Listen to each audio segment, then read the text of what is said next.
Today, my darlings, I am bringing you a story from Lauren Sophia that she had in Jefferson National Forest about being drawn to the devil's bathtub.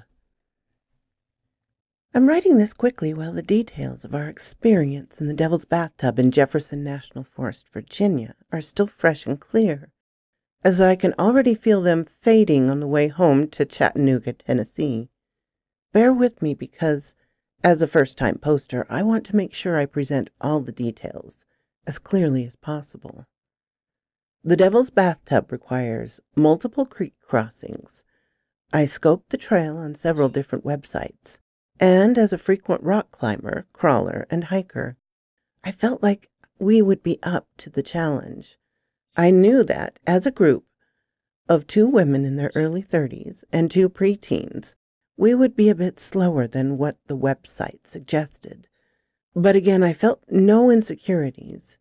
Even as we read of a rescue in the last 24 due to flash floods, we felt confident that they had reopened the park for the entire day without issues.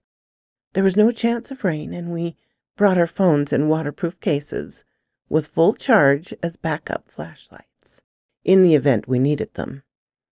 I felt very confident that we would be fine on a well-marked trail, regardless of the time of day. I screenshot several of the maps I found with clear markings and made notes of what to look for to ensure we were on the correct path. I even saved someone's local directions, noting landmarks, like the descending rope and rusted fishing boat. Yet something I could have never expected or prepared for happened to my best friend, her daughter, and my sister tonight. We arrived to the parking area around 7 p.m. with an estimated sunset time of 8:30ish. We noted an old red Chevy truck and a pair of men's shoes. We began to walk towards the first crossover, and we saw a man's pair of pants by the water. I took this as a good sign that others were on the path with us, and kept in mind there was a possible shoeless, pantless man roaming the woods with us. The girls were scared, as the water was knee-deep in one spot. I tried the stream and tried to make sure I remembered the specific spot, as it would be our last stream to cross on the way out, and didn't necessarily want me or the girls to get back to the car totally soaking wet. My friend Brittany and I coaxed the girls across and celebrated as we shared the first feeling of accomplishment together. We moved on deeper into the woods, following the yellow markers, crossing multiple streams, and my sister, 11, began to move quicker and quicker ahead of us. Being diagnosed with ADHD, I thought nothing of it. She often has spurts of energy at random times, and I attributed it to excitement. Brittany's daughter, Lexi, 11, called to my sister, "Kat, slow down! Why are you going so fast?" I called to Kat. She just seemed to move faster. I started to get annoyed. Lexi was far behind Kat, and I felt like she was being rude to her friend. I called to her again, "Kat, slow down! Wait on me!" "It's right there, guys." "What's right there? Do you see the rope yet?" "It's here! Come here! Look, it's here!" Brittany looked nervous at this point, and she had already asked me about turning back several times, but had pushed through as we all watched Kat push deeper and deeper into the forest. We all struggled to keep up with her. I'd borrowed shoes from my mother that were not designed for this terrain, and I just couldn't catch her. This seemed to go on endlessly, at least 10 real minutes, when I finally came to a steep descent and stopped.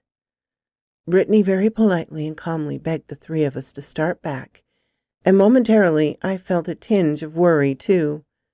But for some reason I told Kat, "Fine, run up to the edge of the water and see if you can see the rope, and if you can't, we're turning back."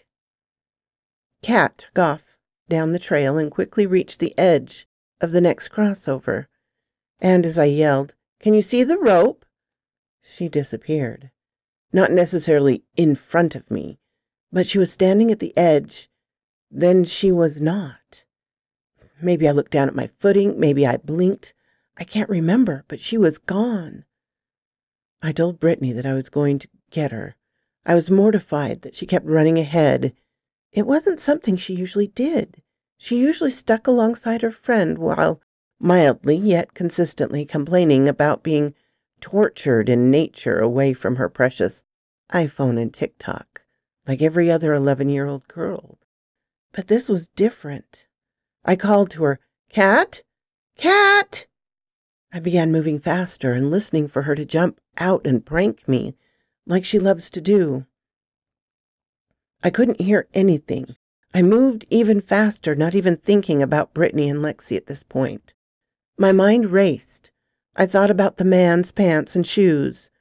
I looked down the side of the trail as I began to run, looking for any trace of struggle. I called her over and over. It was as if she had vanished into thin air. I pushed faster into the forest, trying to carefully watch my footing, but I was beginning to slightly panic. She'd been missing from my sight for at least 8 to 10 minutes on a trail we had never visited, near multiple bodies of swift-moving water. Even at 11 years old, my sister is a teeny petite kid with like 1% body fat. I ran. From nowhere, I heard her little voice, "It's here! Come see, it's right here!" The knot in my stomach disappeared, having heard her voice, yet returned immediately after processing those words. It's right here. My heart and my foot sunk, and I looked down for a split second to find my foot and shoe stuck in muddy sand. I looked up as I called the cat again and found her directly in front of me. She pointed to the river again, saying, "It's right here, can't you see it?" I snapped out of it and told her we were turning back and had to find Brittany and Lexi. She went further towards the stream and said, "I didn't come here for nothing." I was a little struck by her enthusiasm and tone, although she looked to be entranced by the water.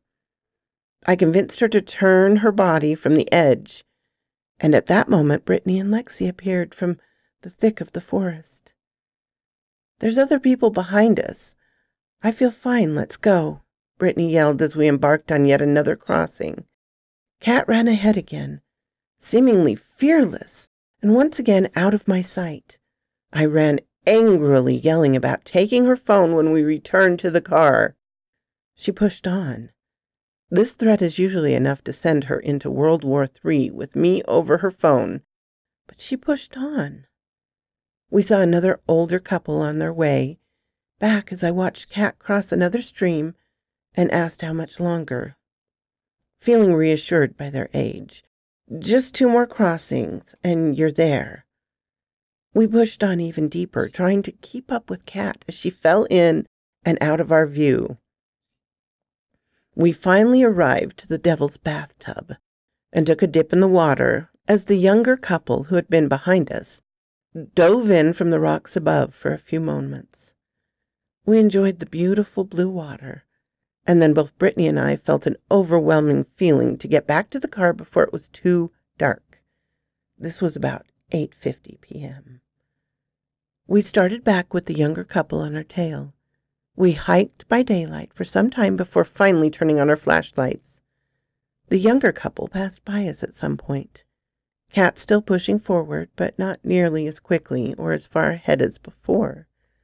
The couple began to wait for us at each stream crossing, with their flashlights shining as a beacon for the girls to follow. I appreciated it because it was getting dark fast. We tried to stay closer to them, the darker it got, and found them climbing up into the forest via a small bubbling brook that was straight and direct ascent up towards a yellow marker. I shined my light towards the brook, trying to show the couple and the girls that the marker was actually just a downed tree that had fallen the way of the brook. I pointed to the yellow marker yet again across the stream, and we embarked together. My sister was third to cross after the couple and myself, and once I was just a bit out of reach, She screamed as I watched her slip on a rock and lose her shoe. She cried, emotionally shaken, and everyone felt disoriented as we crossed over the stream again and couldn't find the path. The couple pushed on as I looked back to help the girls cross over. The stream was just deep enough to slow us significantly down in comparison to the younger couple, and I watched as their flashlight faded into the distance. This is where things got weird. There was a fallen tree on the path that I had specifically remembered from our hike in, and the couple chose to walk along the side of the stream as they had originally, while I elected to meet back up with the trail about 2 feet above, because the girls were already cold and missing a shoe. I don't want to push through it, the cold water, more than I had to. 1 minute the couple was there, alongside the stream bed, their flashlight fading. I saw where they went and pushed towards the path, but there was nothing there. No trail, no path. Every hint of a trail led to a dead end. I crossed back over to where I left the girls, to where I last saw the light, thinking I'd mistaken the marker, thinking I'd got turned around.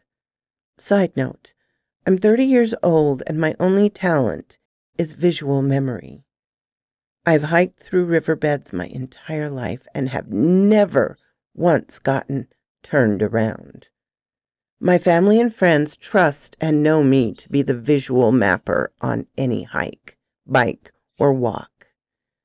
Needless to say, I was beginning to get worried for a second time. We crossed back again, spying the rusted boat that served as a landmark to the halfway point. My sister and I argued which side it had been on. Brittany and Lexi seemed to have noticed it at all originally, but I pulled up the notes I had taken and showed them its exact location on the trail. Kat and I led the group past the boat along the trail before Lexi announced she knew about the boat's location on the trail, and we were heading back towards the Devil's Bathtub. The girls began crying as we stood looking at my phone, trying to decipher where the trail led.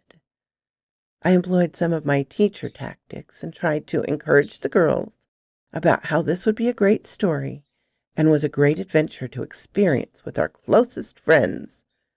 Lexi began screaming, "Is there anybody out there?" And as badly as I didn't want to admit defeat, I didn't want to lose the moment where we could still possibly be heard by the young couple. I whistled as loudly as I could, and within seconds I saw the flashlight of the couple reappear on the side we had just crossed from 10 to 15 minutes ago. We rejoined them, and they told us they'd turned back because they'd lost sight of our flashlights. We'd been in the same spot for 30 minutes at this point, but the couple acted as if they'd left us moments ago. The woman said, "Follow us, there's a quicker way," and we blindly took off following them again. We crossed the last stream to be greeted by some 50 to 100 white moths, fluttering directly and only around my sister. There were 1 or 2 following the others, but my sister was almost covered and started freaking out as they all flew around her. We got back in the water to wash them off. I noticed the pants were still folded neatly by the stream. We ran from the bank of the last crossing, almost sprinting to the car, and whipped it out of those woods as quickly as we could. We saw the younger couple get in the truck that had been there before we arrived. The shoes were gone. We were gone, and grateful. It was now 10:30 p.m. Brittany handed me her phone once we reached service and introduced me to missing 411. I read as many of the 411 posts as I could because I found so many similarities and correlations in our own story. At 4 a.m., my sister woke up with a nosebleed. Tonight's events could be explained logically and simply. Don't underestimate Mother Nature. Come prepared and be aware of your surroundings. Don't go hiking in sandals at dusk with young peeps. However, my resounding question is, what the F happened to my sister tonight? Was something trying to keep her there? Was something trying to keep us there? It felt like an outside entity was oppressively keeping us making decisions that we would not have made under normal circumstances. I don't know. So quoth this raven, "My darlings, can you help Lauren out? Does this sound like a 411 case? Almost? Since she was able to locate her sister. What about the sudden disappearance? Sudden reappearance? All sorts of things happening. Or was it simply not quite being prepared for hiking in the dark?"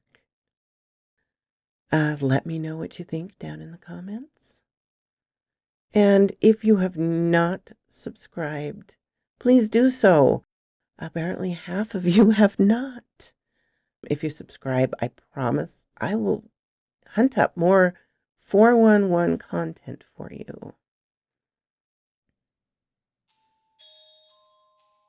Thank you so much, my darlings, for coming to visit me. It's always nice to have you in my chateau. It means so much to me that you would spend your time listening to me. And special thanks to my Patreon supporters, Ermin, Darren and Jennifer, Laura, Mutant Artificial Intelligence, Tabby Cat, and of course, to Charlotte Emerson and Cortez Williams. Good night, my darlings.